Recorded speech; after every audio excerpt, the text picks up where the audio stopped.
One day, I was looking through old files on my computer, and I found some clips of myself doing some weird things. I also found clips of myself exploring parts of shrines that most people don't get to see in Breath of the Wild, and I thought I'd show you 5 of my favorite such clips.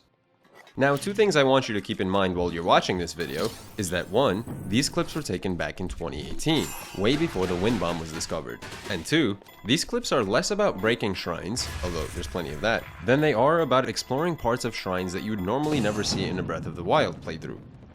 That said, let's get right into number 5. We start off in a shrine called Aim for the Moment.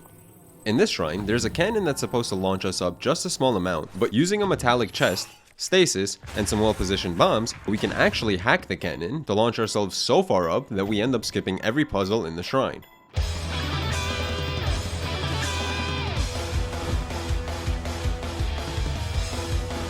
Now that we're on top of the shrine, we can just walk over to the end. At number 4 comes the Wind Guide Shrine. This shrine is huge. It's one of those shrines that feels like it could be its own dungeon, so there's lots to explore here once we perform our little trick. Just like in the last shrine, we can create a launcher for ourselves to get above the walls of the shrine.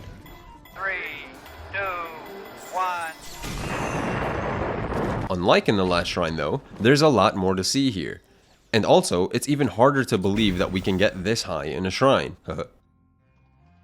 Up next is the Satori Mountain Shrine called Synced Swing. Now the devs are pretty clever about naming this one, because at first you'd think what's swinging are these nut balls.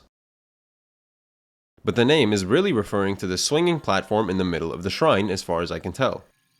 If we charge this bad boy up with stasis and redirect it with bombs, well then it gets just enough potential energy to swing us all the way to the end of the shrine. 遊び方はプレイヤーそれぞれなので、様々な攻略のアイデアに我々は今でも驚かされております。 As a fun bonus for you valued viewers, I also want to show you this other shrine for the price of just one mere subscription to my channel. Deal? Good. In this apparatus shrine, we're supposed to use the gyroscope to turn some platforms into staircases for us to proceed. But instead, we can just use one of the platforms to launch ourselves to the end. Yahoo!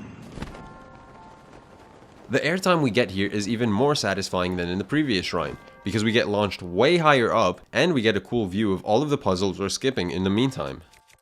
Alright, now we're at the top 2. At number 2, we have what I like to call the Mini Golf Shrine. This shrine has enraged even the most decorated of Breath of the Wild players over the years. Luckily for us though, we can avoid this puzzle altogether by throwing our golf ball and then ourselves to the other side of the golf course. Specifically, we can use this giant platform, which normally is supposed to take you to the next part of the shrine, to launch ourselves, then gracefully glide ourselves to the other side of the puzzle. From there, we can just use Cryonis to get the ball all the way to the goal. Number 1. Number 1 is the most insane thing I've ever done in a Zelda game, and it's what got me into shrine skipping in the first place. The point of this puzzle is to open a path for Link to walk through, but if you've learned anything at all in this video, it's that if the devs give you a movable platform in Breath of the Wild, the right thing to do is to turn Link into a cannonball. Basically, we just aim this sliding platform toward the ceiling, charge it up with stasis, and hope for the best.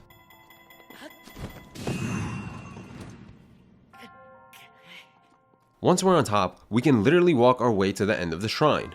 Looking back at it, this shrine was the most important skip for me because it was the first one where I managed to get on top of the shrine itself, which opened this whole new world of shrine skipping to me. Or should I say shrine exploration. Anyway, if you like this video, you're gonna love this one I just made about doing shrine skips in Tears of the Kingdom, so make sure to subscribe and check that out. And if you can't check that out now, well, I'd appreciate it if you add it to your watch later. Thank you so much for watching.